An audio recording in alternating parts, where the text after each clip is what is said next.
ఈరోజు ఒకే శాసనసభ నియోజకవర్గానికి 5 మంత్రులు, ఇంత పెద్ద ఎత్తున అధికారులు అందరూ కూడా రావడం అనేది ఒక అరుదైన సందర్భం, ఒక అసాధారణ సందర్భం. ఇది ఎందుకు అంటే గౌరవ ముఖ్యమంత్రి గారు ఒక మాట అన్నారు మునుగోడు ఎన్నికల ప్రచార సభలో, మీరు గెలిపించండి, మునుగోడుని నల్లగొండని నా గుండెల్లో పెట్టుకుంటా అని చెప్పారు.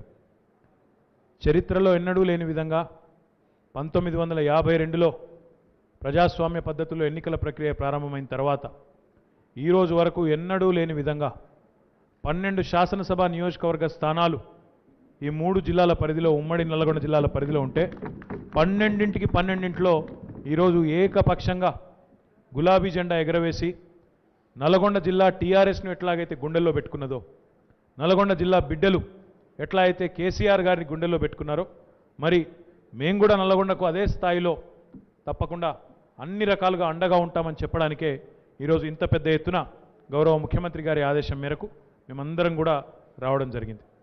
గౌరవ ముఖ్యమంత్రి గారు మాకు ఎన్నికల సమయంలో, మునుగోడులో ముఖ్యంగా జరిగిన ఉప ఎన్నిక సమయంలో మా అందరికీ పార్టీ కార్యకర్తలుగా ఇక్కడ పనిచేయమని ఆదేశం ఇచ్చినారు. ఇచ్చినప్పుడు ఈ ప్రాంత సమస్యలు, ఈ ప్రాంతంలో ఉన్న పరిస్థితులు అవన్నీ అధ్యయనం చేసే ఒక అవకాశం కూడా మాకు కలిగింది. కాబట్టి నేను మునుగోడు ప్రజలకి ఈ సందర్భంగా చేయదలుచుకున్న విజ్ఞప్తి ఒకటే, మీరు గెలిపించింది కేవలం కూసుకుంట్ల ప్రభాకర్ రెడ్డి గారిని మాత్రమే కాదు, మా అందరి బాధ్యత, మా అందరి పాత్ర కూడా తప్పకుండా మీకు ఇచ్చిన వాగ్దానాలు నెరవేర్చే క్రమంలో మా అందరి మీద ఉంది. దీన్ని సమిష్టి బాధ్యతగా తీసుకుంటాం, ఎందుకంటే సమయం ఎక్కువ లేదు. రాబోయే 10-12 నెలల్లో మళ్ళీ తిరిగి ఎన్నికలు ఉన్నాయి కాబట్టి, సార్వత్రిక ఎన్నికలు ఉన్నాయి కాబట్టి ఈ లోపలే పనులన్నీ పూర్తి చేయాలనే లక్ష్యం పెట్టుకున్నాం. తప్పకుండా సాధ్యమైనంత వేగంగా ఈ కార్యక్రమాలు చేసి మళ్ళీ తిరిగి ప్రజల దగ్గరికి వెళ్తామని చెప్పి కూడా ఈ సందర్భంగా నేను మీకు విజ్ఞప్తి చేస్తా ఉన్నా.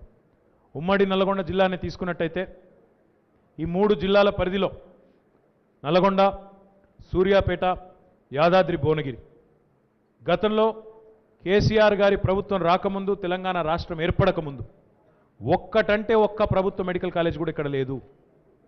ఒక్కటంటే ఒక్క ప్రభుత్వ మెడికల్ కాలేజ్ కూడా ఆనాడు రాష్ట్ర ప్రభుత్వాలు ఇక్కడ ఏర్పాటు చేయలేదు.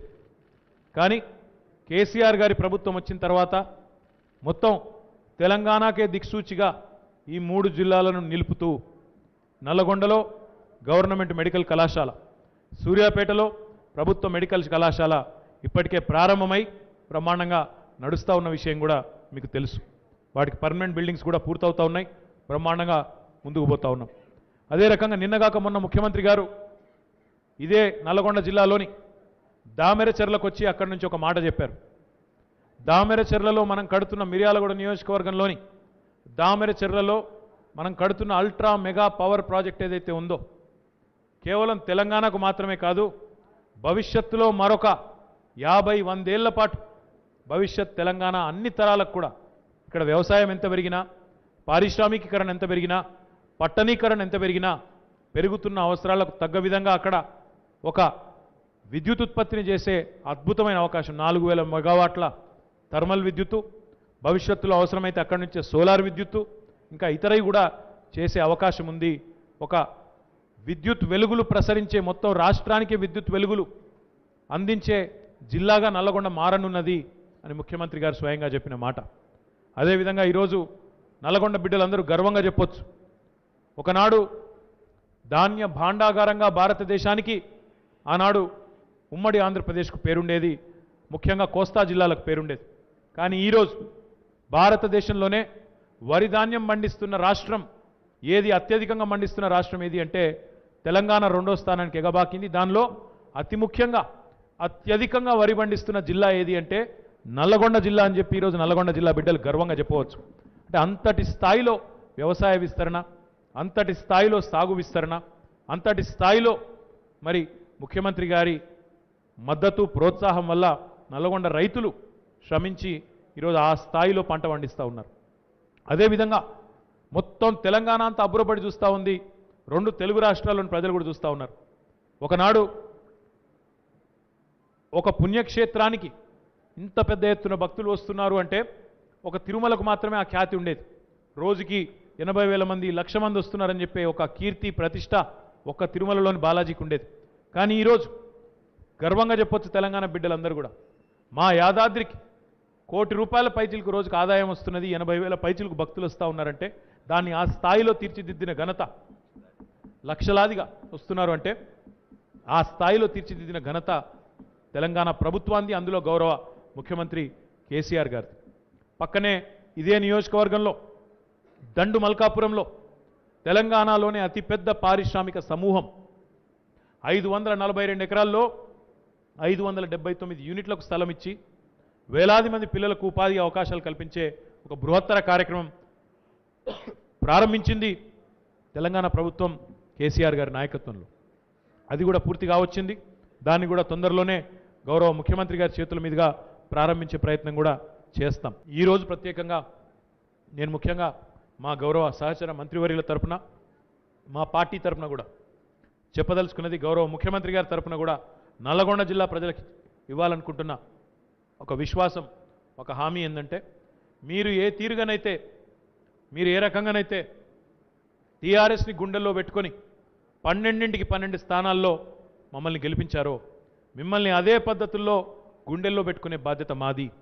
దానికి తగ్గ విధంగా కేవలం మాటలతోనే సరిపెట్టకుండా ఎన్నిక ఫలితం వచ్చిన నెల రూపాయలనే, ఎన్నిక ఫలితం వచ్చింది నవంబర్ 6 నాడు, మరి ఈరోజు డిసెంబర్ 1, నెల లోపలనే మళ్ళీ మేమందరం ఇక్కడ ఉన్నాం. ఈరోజు సమీక్ష చేయడమే కాదు, కార్యాచరణ రూపొందించడమే కాదు, రాబోయే 10-12 నెలల్లో మొత్తం ఉమ్మడి నల్లగొండ జిల్లాలోని 12 నియోజకవర్గాల్లో ఏ రకమైన కార్యక్రమాలు చేయాలి అనే దిశానిర్దేశం కూడా మరి రాష్ట్ర స్థాయి అధికారులు, రాష్ట్ర స్థాయి మంత్రులు, జిల్లా అధికారులు, నియోజకవర్గ స్థాయి అధికారులు, డివిజన్ స్థాయి అధికారులు, మండల స్థాయి అధికారులతో ఈ 5 డిపార్ట్మెంట్లు 6 డిపార్ట్మెంట్లకు సంబంధించి సమీక్షా సమావేశం నిర్వహించడం జరిగింది. అందులో గౌరవనీయులు ప్రశాంత్ రెడ్డి గారి నేతృత్వంలో R&B డిపార్ట్మెంట్ ఈ రాబోయే 6-7 నెలల కాలంలోనే నల్లగొండ జిల్లాలో మరి 402 కోట్ల రూపాయలు మరి రాబోయే 6-7 నెలల్లోనే ఖర్చు చేయబోతా ఉంది. అన్ని నియోజకవర్గాలకు కూడా ఇందులో తప్పకుండా ఎక్కడెక్కడైతే సమస్యలు ఉన్నాయో వాటి పరిష్కారానికి దీని ద్వారా బ్రహ్మాండమైన ఒక అవకాశం లభిస్తుంది. పంచాయతీరాజ్ డిపార్ట్మెంట్ గౌరవ ముఖ్యమంత్రి గారు ఇప్పటికే ఆదేశం ఇచ్చున్నారు. గ్రామీణ ప్రాంతాల్లో రహదారులు కానీ, గ్రామీణ ప్రాంతాల్లో వసతులు కానీ ఇంకా మెరుగుపడాల్సిన అవసరం ఉందని. అందుకే గౌరవనీయులు మంత్రివర్యులు దయాకర్ రావు గారి నేతృత్వంలో సమీక్ష నిర్వహించిన తర్వాత రాబోయే 6-7 నెలల్లో ఉమ్మడి నల్లగొండ జిల్లా అంటే ఈ 3 జిల్లాల పరిధిలో 700 కోట్ల రూపాయలు పంచాయతీరాజ్ డిపార్ట్మెంట్ తరఫున ఖర్చు చేయబోతా ఉన్నాం. మున్సిపల్ డిపార్ట్మెంట్ తరఫున మరి మాకు మొత్తం 19 మున్సిపాలిటీలు 3 జిల్లాల పరిధిలో ఉన్నాయి. మొత్తం కలిపి రాబోయే 6-7 నెలల్లో 334 కోట్ల రూపాయలు ఖర్చు పెట్టబోతా ఉన్నాం. దానికి అదనంగా ఇంకా కొన్ని గ్రాంట్స్ కూడా ప్రత్యేకంగా ఇవ్వబోతా ఉన్నాం. ట్రైబల్ వెల్ఫేర్ మినిస్టర్ గారు గౌరవనీయులు సత్యవతి రాథోడ్ గారి నేతృత్వంలో ఒక్క మునుగోడు నియోజకవర్గంలోనే దాదాపు 61 తాండాలు ఉన్నాయి. అదేవిధంగా ఈ జిల్లాలో 3 జిల్లాల్లో చాలా పెద్ద ఎత్తున గిరిజన సోదరులు ఉన్నారు. వారందరి బాగు కోసం ఒక 100 కోట్ల రూపాయలతో వివిధ తాండాల్లో రహదారుల నిర్మాణం కూడా ఈ జిల్లాలో ఉమ్మడి నల్గొండ జిల్లాలో చేయబోతా ఉన్నాం. గౌరవనీయులు విద్యుత్ శాఖ మంత్రివర్యులు అయితే ఈ జిల్లాకు సంబంధించిన ముద్దుబిడ్డ, మరి వారి నేతృత్వంలో ఇప్పటికే రాష్ట్ర వ్యాప్తంగా వేల కోట్ల రూపాయలతో మరి భారతదేశం మొత్తంలోనే మొట్టమొదటిసారిగా 24 గంటలు రైతాంగానికి ఉచితంగా కరెంట్ ఇస్తున్న రాష్ట్రం తెలంగాణ. వారి నేతృత్వంలో ఇప్పటికే పెద్ద ఎత్తున కార్యక్రమాలు జరుగుతూ ఉన్నాయి. ఓవరాల్గా చెప్పాలి అంటే, మొత్తం టోటల్ చెప్పాలి అంటే రాబోయే 6-7 నెలల్లో నేను చెప్పేది కేవలం ఈ 4 డిపార్ట్మెంట్లు 5 డిపార్ట్మెంట్ల లెక్క.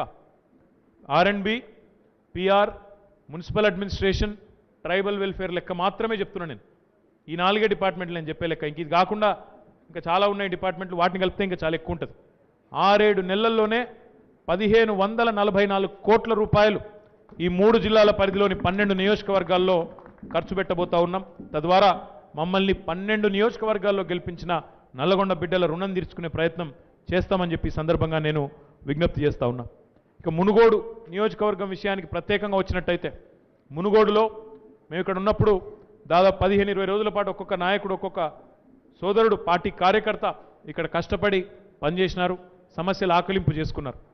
ఒక R&B డిపార్ట్మెంట్ ద్వారానే మునుగోడులో రాబోయే 6-7 నెలల్లో 100 కోట్ల రూపాయలు ఖర్చు పెట్టి ఇక్కడ రహదారుల విస్తరణ, రహదారుల బాగు చేయబోతా ఉన్నాం. పంచాయతీరాజ్ డిపార్ట్మెంట్ ఆధ్వర్యంలో ఒక్క మునుగోడు నియోజకవర్గంలో రాబోయే 6-7 నెలల్లో 175 కోట్ల రూపాయలు ఖర్చు చేయబోతా ఉన్నాం. అదేవిధంగా మున్సిపల్ డిపార్ట్మెంట్ ఆధ్వర్యంలో చెండూరు మున్సిపాలిటీకి 30 కోట్ల రూపాయలు, చౌటుప్పల్ మున్సిపాలిటీకి ఒక 50 కోట్ల రూపాయలు కేటాయిస్తూ 80 కోట్ల రూపాయలు ఒక్క మునుగోడు నియోజకవర్గంలోనే మున్సిపల్ డిపార్ట్మెంట్ ద్వారా ఖర్చు చేయబోతా ఉన్నాం. ట్రైబల్ వెల్ఫేర్ డిపార్ట్మెంట్ ద్వారా 25 కోట్ల రూపాయలు ఇక్కడ ఉండే గిరిజన ఆవాసాలకు రోడ్ల నిర్మాణానికి ఖర్చు చేయబోతా ఉన్నాం. మంత్రివర్యులు జగదీశ్వరరెడ్డి గారి నేతృత్వంలో ఒక 5 కొత్త సబ్ స్టేషన్లు మన మునుగోడు నియోజకవర్గంలో 33/11 kV సబ్ స్టేషన్లు 8 కోట్ల రూపాయల ఖర్చుతో వాటిని కూడా రాబోయే 6-7 నెలల్లో ఏర్పాటు చేయబోతా ఉన్నాం. వీటితో పాటు గౌరవనీయులు ముఖ్యమంత్రి గారు ఏ హామీ అయితే ఇచ్చారో ఇక్కడ వచ్చినప్పుడు చెండూరులో ఎన్నికల ప్రచార సభలో 100 పడకల ఆసుపత్రిని ఏర్పాటు చేస్తామనే హామీ అయితే ఇచ్చారో ఇప్పుడే నేను మన ఆరోగ్య శాఖ మంత్రి గారితో కూడా నేను మాట్లాడినాను. మేమందరం కలిసి మాట్లాడినాం. మొత్తం నియోజకవర్గంలో ఎక్కడ ఎమ్మెల్యే గారు అనుకూలంగా ఉంటుంది, ఎక్కడ ఔచిత్యం ఉంటుంది అనుకుంటే అక్కడ నెలకొల్పడానికి ప్రభుత్వం సిద్ధంగా ఉంది. 100 పడకల ఆసుపత్రిని ప్రజలందరికీ కూడా సౌలభ్యంగా ఉండే విధంగా 100 పడకల ఆసుపత్రిని కూడా ఏర్పాటు చేస్తాం. దాంతోపాటు దండుమల్కాపూర్లో ఉన్న పారిశ్రామిక పార్కుకి ఆనుకొని ఒక 100 ఎకరాల్లో ఈ ప్రాంత పిల్లల ఉపాధి అవకాశాల కోసం 10,000 మందికి ఉపాధి అవకాశాలు కొత్తగా కల్పిస్తూ ఒక టాయ్ పార్క్ రాష్ట్రం మొత్తంలోనే మొట్టమొదటిసారిగా ఒక టాయ్ పార్క్, టాయ్ అంటే చిన్నపిల్లలు ఆడుకునే ఆట వస్తువులు ఏవైతే ఉంటాయో వాటి కోసం ఒక ప్రత్యేక పార్కును ఏర్పాటు చేయబోతా ఉన్నాం. ఇప్పటికే కొన్ని కంపెనీలతో కూడా సంప్రదిస్తూ ఉన్నాం. ఆట వస్తువులు తయారు చేసే కంపెనీలు ఏవైతే ఉంటాయో వాటితో ఇప్పటికే కొంతమందితో మాట్లాడినాం. తొందరలోనే దానికి కూడా భూమి పూజ చేస్తాం. చెండూరుని రెవెన్యూ డివిజన్గా ఏర్పాటు చేస్తామని గౌరవ ముఖ్యమంత్రి గారు చెప్పారు. ఆ ప్రక్రియ కూడా వెంటనే ప్రారంభిస్తాం. తప్పకుండా చెండూరు రెవెన్యూ డివిజన్ని కూడా మాట ఇచ్చిన ప్రకారం ప్రజలకి ఏర్పాటు చేస్తామని చెప్పి కూడా మీకు విజ్ఞప్తి చేస్తూ ఉన్నాం. గౌరవనీయులు శ్రీమతి సత్యవతి రాథోడ్ గారు చాలా ఉదారంగా చెప్పారు. నారాయణపూర్ మండలంలో వారు పనిచేసినారు, అక్కడ ఇన్ఛార్జ్గా వారు ఉన్నారు. అక్కడ గిరిజన సోదరులకు మాటిచ్చున్నాం. సంస్థాన్ నారాయణపూర్లో ఒక గిరిజన గురుకుల పాఠశాల ఏర్పాటు చేస్తామని చెప్పాం. వెంటనే ఏర్పాటు చేసి వారికి అందజేస్తామని చెప్పి కూడా ఈ సందర్భంగా తెలియజేస్తూ ఉన్నాం. ఒక బంజారా భవన్, సేవాలాల్ బంజారా భవన్ని కూడా నారాయణపూర్ కేంద్రంగానే 1 కోటి రూపాయలతో ట్రైబల్ వెల్ఫేర్ డిపార్ట్మెంట్ నుంచి ఏర్పాటు చేసి అది కూడా మునుగోడు నియోజకవర్గానికి అందుబాటులోకి తీసుకొస్తాం. దాంతోపాటు కొత్తగా ఒక 4 హ్యాండ్లూమ్ క్లస్టర్స్, చేనేత సమూహాలు కూడా ఈ యాదాద్రి ఈ నియోజకవర్గంలో 3, భువనగిరిలో 1, భువనగిరి హెడ్ క్వార్టర్లో 1, నారాయణపూర్లో మరొకటి, గట్టుప్పల్లో 1, తెరట్కల్లో 1, 4 కొత్త బ్లాక్ లెవెల్ హ్యాండ్లూమ్ క్లస్టర్స్ని కూడా ప్రపోజ్ చేస్తూ ఉన్నాం మా చేనేత జౌలి శాఖ తరఫున. వాటిని కూడా వెంటనే వినియోగంలోకి తీసుకొని వస్తాం. దీంతోపాటు ఇక్కడ ఉన్న నేతన్నలకు మాటిచ్చున్నాం. మీరు ఏదైతే యార్న్ సబ్సిడీ 40% పొందుతూ ఉన్నారో అది మీరు ఫస్ట్ కట్టి తర్వాత రీక్లెయిమ్ చేసుకోవాల్సి వస్తున్నది. దానివల్ల జాప్యం జరుగుతున్నది, ఇబ్బంది అవుతున్నదని చెప్పినారు. ఎన్నికల సమయంలో మాటిచ్చాం, దాన్ని సవరిస్తాం, ఎట్ సోర్స్ కట్ చేస్తామని చెప్పి మీకు హెల్ప్ చేస్తామని చెప్పినాం. దాన్ని కూడా వెంటనే సవరించి ఉత్తర్వులు ఇస్తాం. అంటే ఈ రకంగా ఎన్నికల ముందు ఒక మాట, ఎన్నికల తర్వాత ఒక మాట అనేది మా సిద్ధాంతం కాదు. ఎన్నికలకు ముందే మాట అయితే చెప్పామో నియోజకవర్గ ఈ జిల్లా సర్వతోముఖాభివృద్ధికి కట్టుబడి ఉన్నామని ఏదైతే చెప్పామో చిత్తశుద్ధితో ఇచ్చిన ప్రతి మాటను నిలబెట్టుకునే దిశగా ముందుకు పోతున్నాం. గౌరవనీయులు కూసుకుంట్ల ప్రభాకర్ రెడ్డి గారి నేతృత్వంలో ఇటు మునుగోడు, అదేవిధంగా గౌరవనీయులైన శాసనసభ్యుల 11 మంది శాసనసభ్యులు మిగతా మిత్రులు వారి నేతృత్వంలో ఉమ్మడి నల్లగొండ జిల్లాలోని ప్రస్తుత సూర్యాపేట, యాదాద్రి, నల్లగొండ జిల్లాలోని అన్ని నియోజకవర్గాల అభివృద్ధికి కూడా ఈ ప్రభుత్వం కట్టుబడి ఉంది. ఇప్పుడు నేను చెప్పిన లెక్క దయచేసి పాత్రికేయ మిత్రులను కోరుతా ఉన్నాను. దీనికి దయచేసి అర్థం చేసుకోండి, ఇది కేవలం 4 డిపార్ట్మెంట్ల లెక్క. ఇక మళ్ళీ నేను రైతు బంధు కలిపితే, మళ్ళీ నేను పెన్షన్లు కలిపితే అది వేల కోట్లలో ఉంటుంది. నేను దాన్ని చెప్తలేను. కేవలం 4 డిపార్ట్మెంట్లు రాబోయే 6-7 నెలల్లో ఖర్చు పెట్టబోయే లెక్క. అంటే వచ్చే ఎన్నికల్లోపు ఖర్చు చేయించి చూపెట్టే లెక్క నేను చెప్పింది. దయచేసి అర్థం చేసుకోండి. అది కాకుండా మళ్ళీ నేనేం చెప్పినా 100 పడకల ఆసుపత్రి, toy park, Chandur revenue division, గిరిజన గురుకుల పాఠశాల, బంజారా భవను, హ్యాండ్లూమ్ క్లస్టర్లు, అదే 100 పడకల ఆసుపత్రి చెప్పిన ఇవన్నీ కూడా మరి చేయబోతా ఉన్నాం. ఇరిగేషన్ విషయంలో కూడా ప్రజలకు ఇచ్చిన మాట మేమేదైతే చెప్పామో అవన్నీ కూడా నిలబెట్టుకునే దిశగా ఈరోజు మరి సమీక్ష నిర్వహించాం. వాటిని కూడా ప్రాజెక్టులన్నింటినీ కూడా పూర్తి చేస్తాం. లిఫ్ట్ ఇరిగేషన్లు కానీ ఇంకోటి కానీ అన్నిటిని కూడా పూర్తి చేస్తాం. సిస్టమేటిక్గా ఆ ప్రయత్నం చేస్తున్నాం. కొత్తగా చెక్ డ్యామ్లు కూడా మునుగోడులో కొన్ని ప్రపోజ్ చేస్తాం. ప్రపోజల్స్ ఎమ్మెల్యే గారు ఇస్తా అన్నారు.